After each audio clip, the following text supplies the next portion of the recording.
Hey guys, coldbrew here. Welcome back to another video. So we have some news today about the 10x that's coming in for the weekend for the final summoning event, which will conclude the Oela fusion, right? If you don't do the summoning, you won't be able to get Oela. So have that in mind. Basically, you'll need to summon, I'll need to summon, everybody needs to summon. So what are the good news, coldbrew? What are the 10x champions that are offered? Well, we're gonna have two separate events happening during the weekend and a very special reward if you're successful when you're doing your summons. This is the first time that they're ever doing this kind of reward, and it's very interesting because we don't know what it is. They just told us there's something special if you get lucky and complete the summoning event, and by completing it, it means if you manage to get both of the couples offered during this weekend. So we had a couple yesterday and the day before that with Marichka and Taras, but this weekend we've got all the other couples basically offered through summoning chances boosted, basically the 10x chances boosted. So there's going to be a big glow here on the summoning portal. We're going to have 10x chances, and how the 10x chances work is that it's just 10 times more. It doesn't increase the chances for you to get a legendary. It always worked like this, and they still haven't changed it. The odds are so small. Just remember that the ancients and the sacreds have 0.5% and 6%, and then times that by the amount of legendaries in the game, so 160 or so legendaries times that, it becomes insanely low for you to actually get the champion. Even during a 10x, it's about a 0.03% chance per ancient that you're opening, right? Per ancient that you're opening to get the champion. It's very low, so you need to open hundreds to actually even have, you know, some kind of good odds. And then it's all about luck, and it's always about luck with this game in terms of summoning. But what kind of champions are offered, coldbrew? Well, starting on Friday, February 17th, we're gonna have Zavia and Belanor. So Zavia through ancients and sacreds, and Belanor through voids. At the same time, we're gonna have a Rotos, ancients and sacreds, and of course a Siphi through voids. This will go on for 36 hours. If you don't know on which of the two events to go for, I'll cover that in a little bit. And then on Saturday, so 36 hours after this event has started, we're gonna have a new event starting up with Cesia, Flame Tongue, and Cardiel offered through voids, Karato and Yumiko offered through voids. All right, Karato and Cesia are offered obviously through ancients and sacred. So which of these couples is it more worth it to summon? Well, if you don't have any of these champions, obviously you're gonna have to consider, okay, Yumiko does her own thing. Yumiko does basically a reset of cooldowns. If you don't have something like that already, maybe that's a good time for you to summon voids. If you do happen to get Cardiel, he's a great ally attack champion, which is one of the champions I'm personally missing. I have basically everything else except Zavia and Yumiko. So if I would choose in terms of summoning, I would go for Zavia for ancients and sacreds, and voids for Cardiel. But unfortunately, it's gonna be, you know, 10x on the one champion and 10x on the other. So the odds will be, you know, you're gonna have 10x chances for Belanor. If you want the Siphi, you might even actually get the Belanor. It's gonna be on the same 36-hour time slot. So what Plarium told us is there's gonna be a special reward awaiting those that manage to pull both champs from the couple. Basically, if you pull, let's say, Zavia and Belanor during the weekend, I don't know how they'll count that, you'll get some extra reward. I wonder what that reward is going to be. It's the first time I believe they've ever done this. That is, well, they didn't tell us what it is. And the other obvious thing that we always had was the 1+1, where if you do manage to summon, you get an extra bonus. This time around, I don't think they've ever done any kind of this event before, especially when they're really hiding it.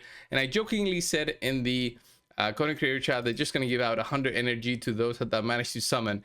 But just remember, the chances to summon are extremely low.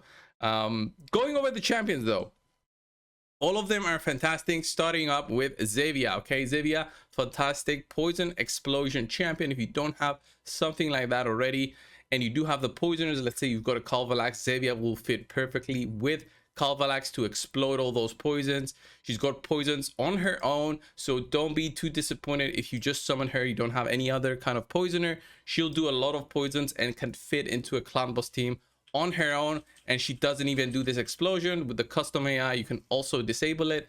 And if you do happen to also have Belanor, she can do a debuff spread effect, which is after a recent change that they did both to Zavia and to Belanor. So having a look at Belanor, if we go up, he got recently changed with this A2 AoE, basically being an AoE attack. It used to be a single target defense down on weekend attack. Now it is an AoE attack, and with Zavia, he doesn't need accuracy to actually apply this part of his kit, which is amazing. It means you can focus on other stats, and Belanor already has a very solid kit with boosting critical rate for his allies, and also, you know, doing big burst of damage with his A3. Also activates this when Zavia's Poison Rain is activated. So it's an insane synergy when having these partner champions. So consider that when you're summoning, that if you get the partner champion, you can explore some more utility out of this champions. I'm actually surprised they didn't do a Cupidus Venus, especially since it was Valentine's event. So I'm wondering what went through their heads with offering these champions. I'm guessing they didn't want to risk it in terms of having too many of those, and people get disheartened with having too many options to pull and not feeling that it's enough for them to actually summon what they're looking for. Then we have the most famous couple of them all, which was the power couple of the year when this was up, I think in 2020. Rotos, the Lost Groom, and Siphi, the Lost Bride, or the Lost Bride. Yeah, they're both lost. I don't know. Rotos, the Lost Groom, has an amazing A3 which ignores defense from the target and unkillable and block damage. Amazing skill, does a lot of damage, was used for ages in arena and can still be used in arena, especially as you're climbing up. He can be a monster for arena and PvE with his A2 here, which decreases the target's max HP and boosts own Rotos max HP. His A1 has a chance to give him an extra turn and apply a decreased defense on the enemy. Amazing passive, which is very unique, basically stops him from getting one-shotted. Just incredible kit just from one champion. It becomes even better with Siphi, who has a Terminator boost skill, triple buffs on allies, block debuffs, increased defense, increased speed, plus Terminator boost, revive that fills Terminator and provides buffs, A1 that can sleep and also reduce and also heal the team. It's an insane A1. Very good for the Sand Devil dungeon. We've got a great passive which works for all the allies, and when Rotos is in the same team, she basically cleanses him. She's got an insane aura for extra resistance. Insane power couple. But that's just gonna be for Friday, 36 hours, and then after that we're gonna have Cesia and Cardiel. So Cesia, she's basically at least for me, she's a very solid spider champion. She can be used to get your teams down to, you know, the barely minimum of in terms of the fastest time they can do a 12-second run with Cesia. It's an amazing champion to have because of this explosion of HP burns. But if you want to use her in more areas, you can do. She's got a decreased defense and a weekend that you can possibly apply when there's HP burn on the champions, on the enemy champions. She can also apply the HP burn on her own and get an extra turn if that happens. And she's got a solid A1 as well. Very strong, but I would say mostly used as a spider champion.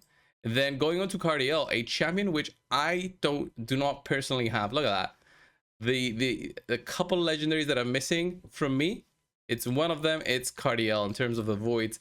He's got an insane kit, revive on death, block debuffs, cleanse. Insane in terms of how useful this can be and gets you out of really bad situations.